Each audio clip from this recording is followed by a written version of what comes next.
We move back into the pre-start. Dial up over. It's full reverse. The match has shifted from the Aussies to the Kiwis. At the set, the match belongs to Sehested. Gilmore stuck to leeward. Hansen puts his bow down. Can Gilmore turn on the heat?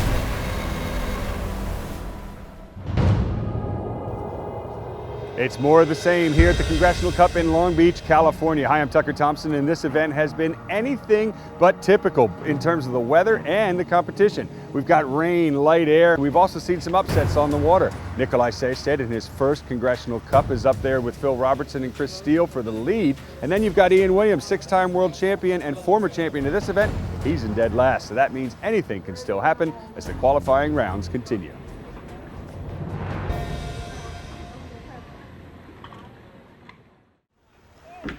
Ooh, big collision to start the day. Nikolai Sehested to windward, Keith Swinton to leeward. This is match one, and Swinton already has a penalty.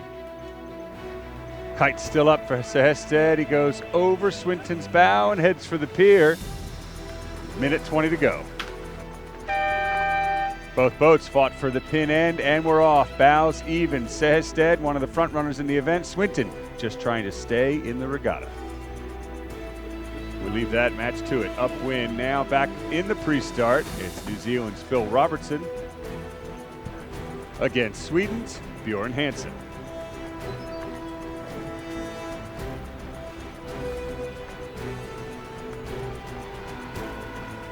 Hansen spins down on starboard. Still stuck to the left of Robertson, who will spin on port and protect starboard advantage. At the gun, Hansen going the wrong way. Robertson wins the start comfortably as he heads upwind. In our first match, approaching the leeward gauge, pretty much bow to bow. Keith Swinton on the right. He'll jibe for the right-hand gate. Sehested then splits to the left. Dead even between these two as they head back upwind. Lefty puff with a little bit of pressure right on his bow. Sehested elects to tack and stay with his competitor. And here in both of our feature matches, it's a four-way fight for the front as we head to the top mark.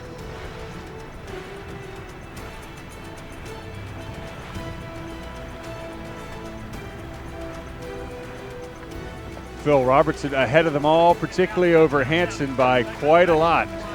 All he has to do now is defend. Meanwhile, Sehested has about a two-length lead over Swinton.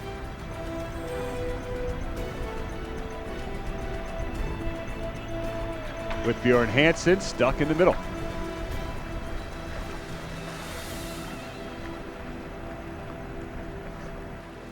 Into the leeward mark, Robertson is unstoppable. He's also currently leading the regatta. And crossing the finish line, Nikolai Sehested wraps up Keith Swinton. And Phil Robertson takes another win, this time over Bjorn Hansen. In our next match, Chris Steele faces Johnny Berntsen. Both kites are up, they're on their way down now. And into the dial-up, port starboard with Steele in control.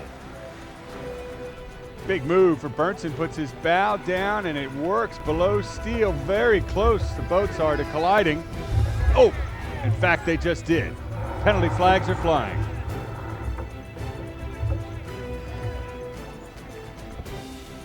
And there it is, the port boat, Johnny Berntsen, cops the penalty. Heading back towards the line, Berntsen, the aggressor, pushing with three sails up. Steele just in front, keeping clear.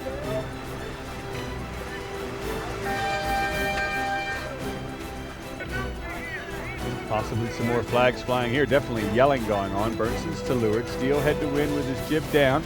And we're 30 seconds out.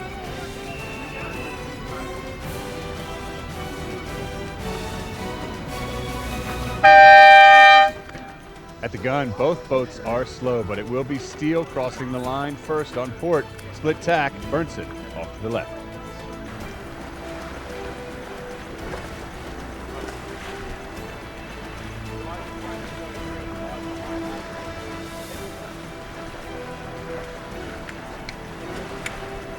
After a big split-up win, the two teams came together neck and neck. It's the same downwind, very close, with Berntsen just jibing ahead. Steele has pushed Berntsen way past the port lay line for the leeward mark. Now he'll jibe in control and take the lead, leaving Berntsen, who still has a penalty to undertake, playing catch-up. Back on the line, Australia's Sam Gilmore faces former New Zealand sailor Scotty Dixon, now from Long Beach, California. Just after the gun for Dixon and Gilmore, the game is relatively even. Dixon to windward, Gilmore here to leeward. Bold move for Gilmore. He makes it across Dixon's bow. I don't see a flag, so Gilmore takes the lead.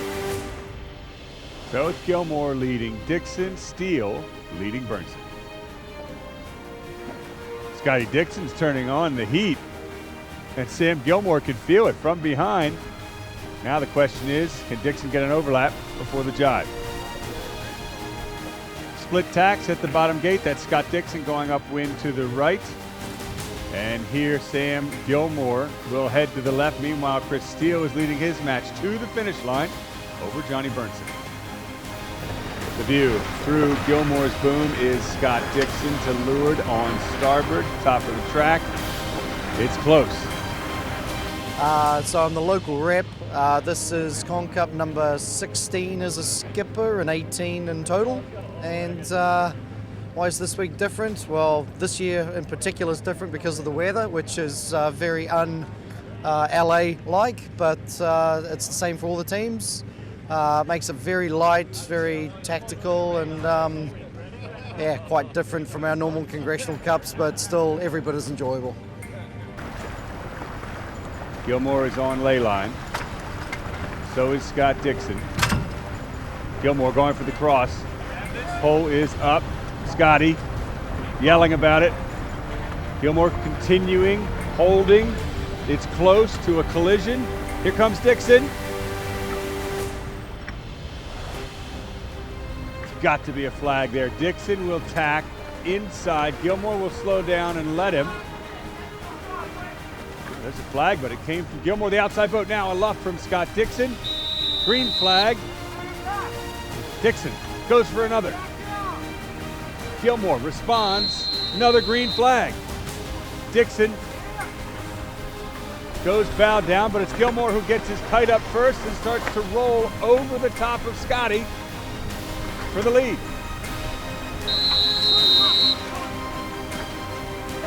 For Scott Dixon, it was a good effort, but the race will go to Gilmore. Spinnaker's going up at the entry in the next pre-start. This time it's Ian Williams, world ranked number 1, against the event's current leader, Phil Robertson. Into the pier they go. Back against the pier, and Williams, who just can't buy a break in this regatta, cops a yellow flag penalty, likely for hitting the pier with his spinnaker. Down towards the pin, Robertson pushes Williams, who will start on starboard. Williams, and then Robertson tacks to port. Split tack start, Williams crosses first. But when the two teams meet, top of the track, it's Ian Williams who makes the left stick and crosses ahead.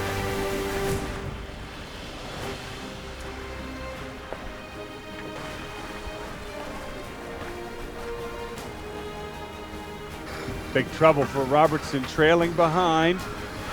Williams sails out into the lead. He still has a penalty to turn, and that's certainly going to help the jib up very late at the mark. Mark out, Berntsen in the pre-start, and Williams pops through just behind. He's headed to the finish line, 2 lengths in front. Remember, he has that penalty to undertake, and Phil Robertson is dangerously close. Here we go.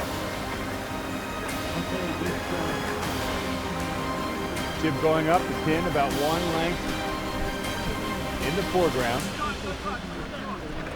Kite's got to be down completely below the gooseneck. Then he's got to fall onto a downwind course to shed the penalty. It looks close. Here comes Robertson. Robertson looking to close the door. Likely to see a flag. Bow down for Williams, close to hitting the pin. Who's got it? Incredibly close. And I think it's Robertson.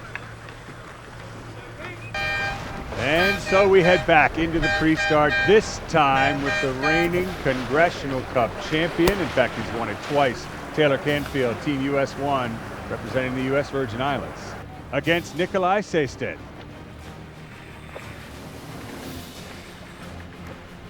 Close off the Belmont Pier. Canfield heads for the line. Sehested will jibe around to the right.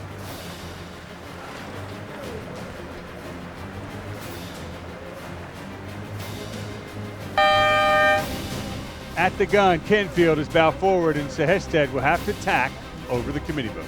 Sehested's going for a piece of Canfield on starboard. He's tacked. Canfield will squeeze up for a tight lee bow.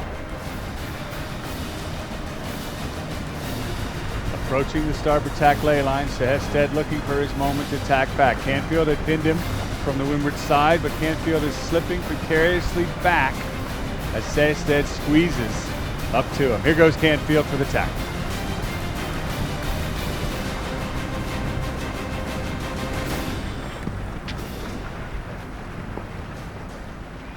At the top mark, Canfield makes it stick. Nice job in the lead, but it's only a half a length between these two teams. The advantage will shift to Sehested downwind, who will look to pounce on Canfield. Sehested looking to make his move, looking to roll over the top. Canfield goes for a sharp luff. Trying to keep his air clear, no penalty. And Sehested's got it, rolling over the top. Another luff now. It's Canfield's turn to return the favor. Likely to see a flag there as he rolls over. Sehested's bow. Oh, definite contact. Flags are flying. Who will get it? Green flag. Canfield has jibe. He's in front now. He'll luff Sehested to windward. Got to be another penalty in there somewhere.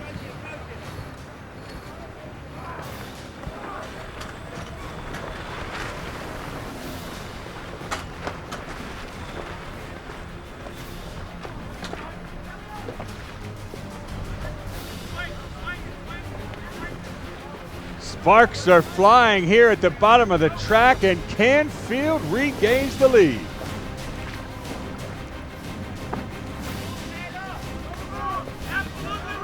It's not over yet.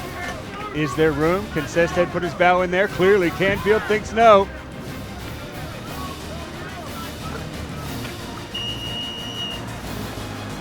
Yellow flag, it's Sehested.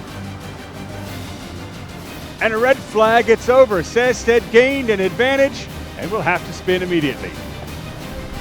Showing us why he's the reigning Congressional Cup champion, Taylor Canfield wraps up Nikolai Sehested.